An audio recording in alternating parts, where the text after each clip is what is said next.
Good morning mga kalapatids, welcome back dito sa Barcelop TV. So for today's video mga kalapatids ay second block na nga ng sprint race mga kalapatids.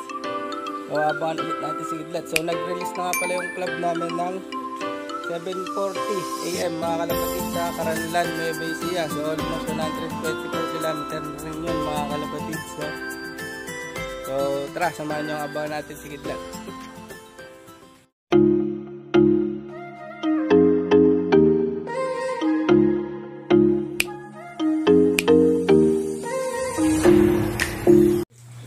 So yun na nga mga kalapatids, second lap na ng sprint race sa UBFRC, BFRC mga kalapatids. So nung first lap mga kalapatids pang rank 82 si Kidlat sa overall ranking mga kalapatids. And sa bisector naman mga kalapatids rank 25 si Kidlat mga kalapatids. So sana mas bumilis pa si Kidlat, maging maganda yung uwi niya ngayon mga kalapatids para tumaas pa yung rank niya mga kalapatids. So yan. Kaya napapansin nyo mga kalapatids basa pa yung lupa dito kasi kagahapon kagabi pala umulan ng alas 8 hanggang madaling araw mga kalapatids. Ayan, basa lupa. Kaya nakita nyo madumi pa dito sa taas. O yan, mga ibon natin ayan mga kalapatids. So sabay-sabay ko na dito yung mga update dito sa mga bago nating ibon mga kalapatids. So nung nakaraan nag-live ako sa Facebook page mga kalapatids. So kinuha nga natin yung tatay ni Kidlat mga kalapatids. So papakita ko lang sa inyo mga kalapatids. So ito mga kalapatid, so ito yung tatay ni Kidlat. Ito.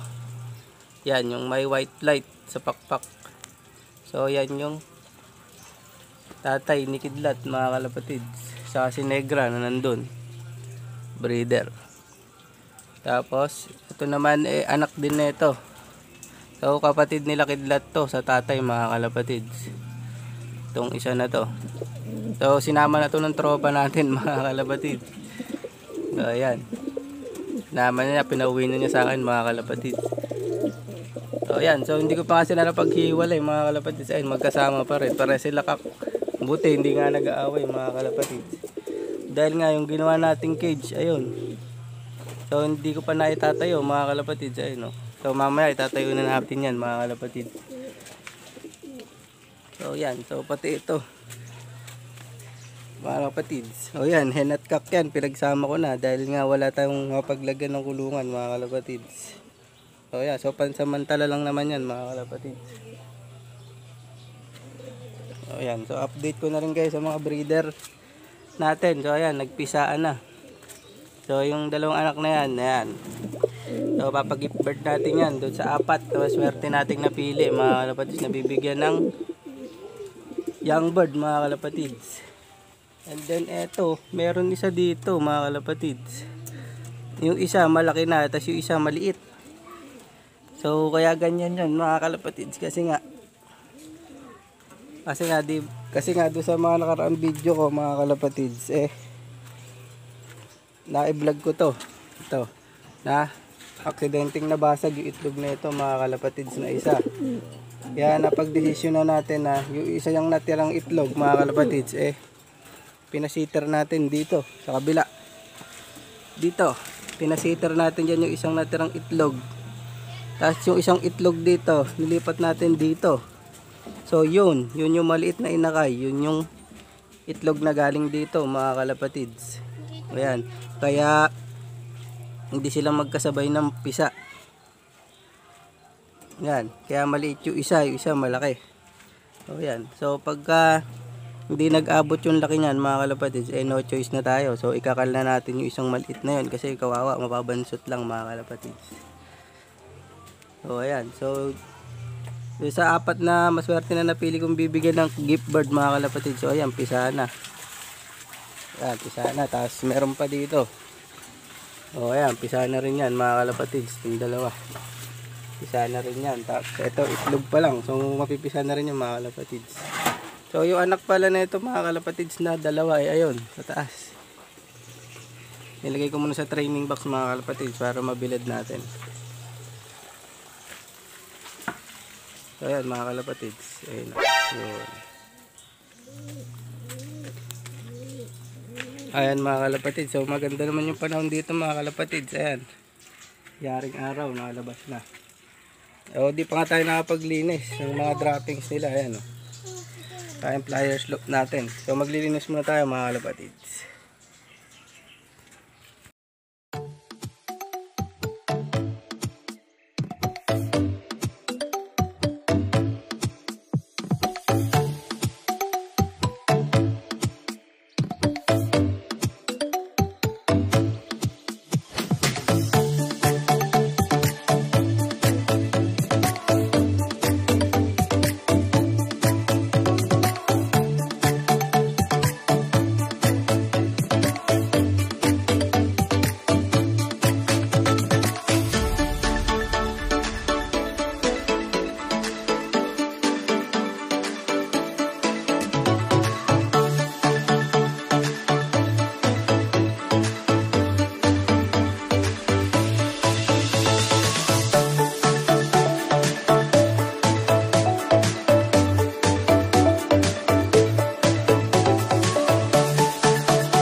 A few moments later.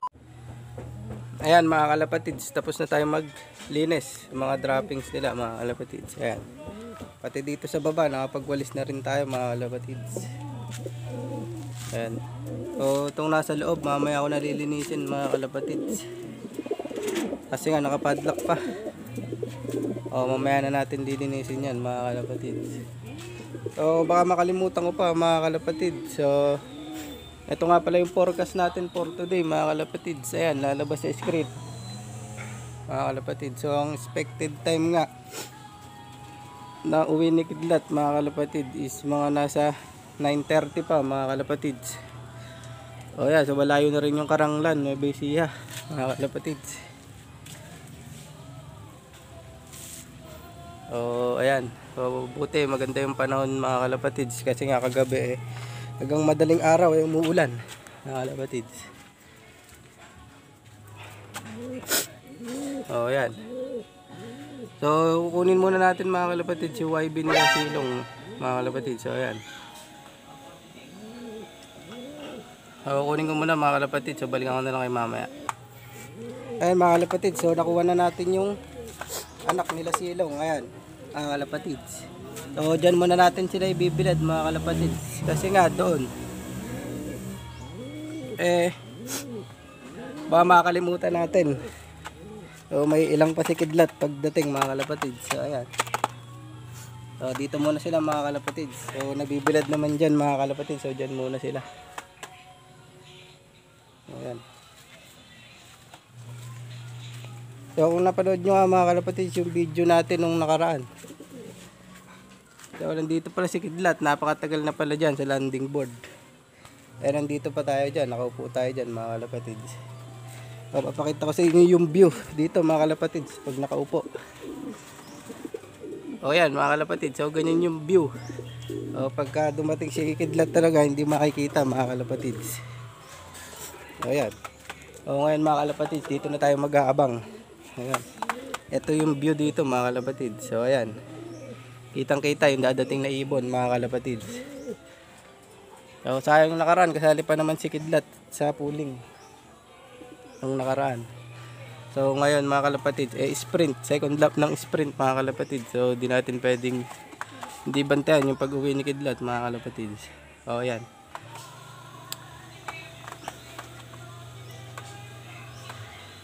O yan, so time check tayo mga kalapatids, 8:22 AM na.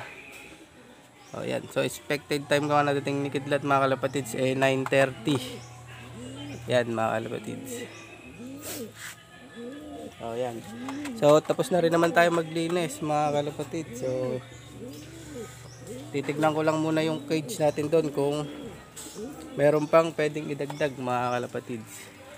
Kasi mamaya tatayo na namin yan mga kalapatids.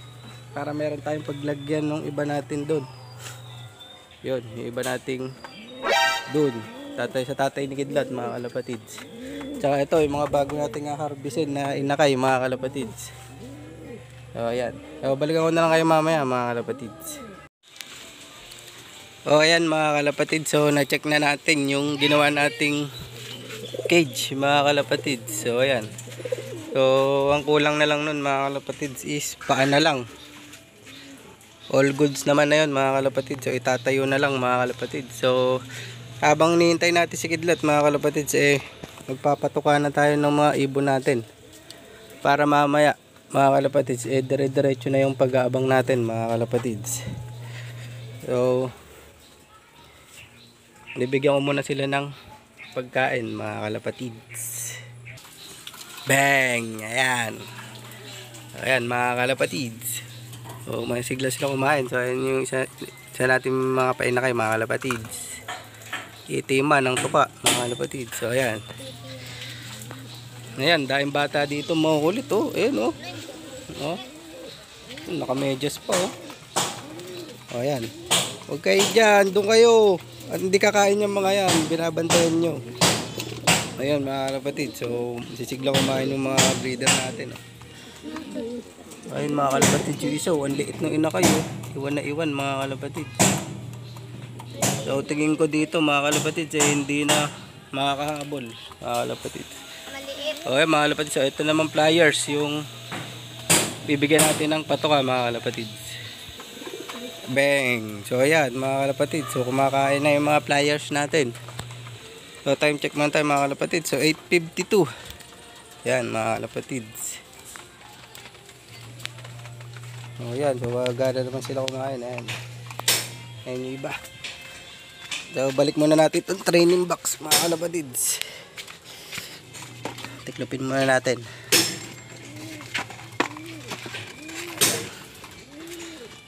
Yeah.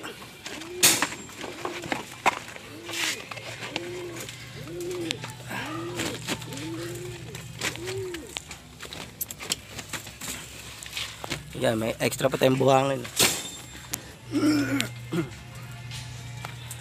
O ayan mga kalapatid. So bibigay muna tayo ng inumin dito sa ating mga breeder sa flyer.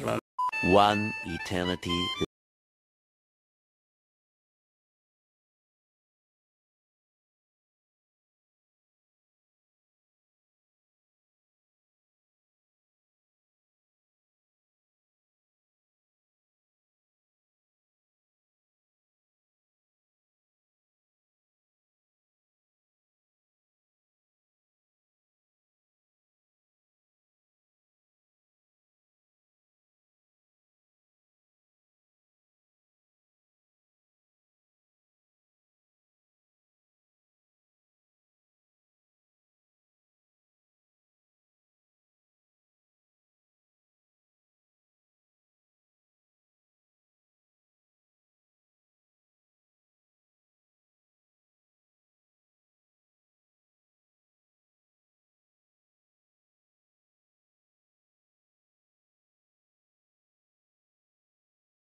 Kung sabi mainit pa rin ha, sabihin na natin ito.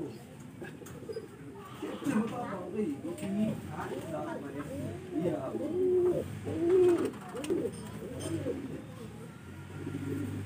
Hindi nakapag yung bata. Hindi ko ay sisa. Ay kapan.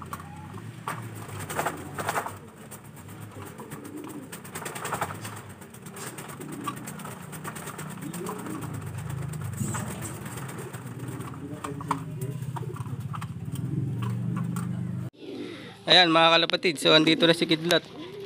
So yun yung isa nating camera mga kalapatid. So yan, so habang nihintay natin si Kidlat, merong naka-standby na isang camera. So yan, so maganda yung landing niya mga kalapatid. So dito siya diretso sa landing board mga kalapatid. So ayan. So bumagal yung uwi ni Kidlat ngayon mga kalapatid. So ang speed na lang niya ngayon ay 1066 mga kalapatid. So ayan, bumagal uwi ni Kidlat. So ayan, mga kalapatid. So isa nating ibon, ayun mga kalapatid. So ayan, nilagay muna natin dyan kasi nga lumalabas dito sa trapdoor mga kalapatid. So ayan, ito yung sticker ni Kidlat. Ayan mga kalapatid. So prepare muna natin yung bibigay nating inumin kay Kidlat mga kalapatid. So ito yung gamit ko mga kalapatid. So ayan, electrolytes, tas engineer Cerbiotics. Ito lang yung pagkain niya. Yan. O, haluin muna natin mga kalapatids. O yan mga kalapatids. So nahalo na natin yung bibigay natin kay Kidlat. So bigay muna natin mga kalapatids. O yan. O yan, maganda yung naging abang natin ngayon mga kalapatids kay Kidlat. Kasi nga doon nakaraan hindi natin naabangan ng maayos mga kalapatids. Oh, ayan. Oh, pahimin na natin. Oh, ayan, Kidlat, uminom ka na.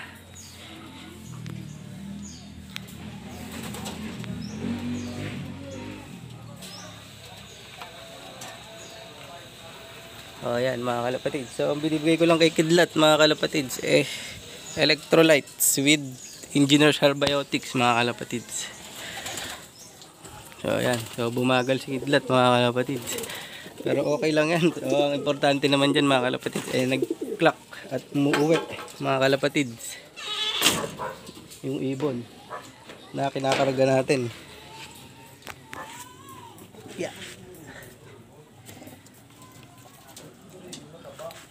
So yun mga kalapatids. So dito na natin tatapusin yung video natin today mga kalapatids. So mag-update na lang ako sa aking Facebook page mga kalapatids kung anong ranking ni Kidlat ngayon mga kalapatids. So dito natin tatapusin yung video natin today. Kaya kung di ka pa nakasubscribe, mag-subscribe ka na and pakihit na rin yung notification bell para lagi kang updated sa mga bago pa ating i-upload na video mga kalapatids. So yun lang, like, share and subscribe. Ingat. Peace out.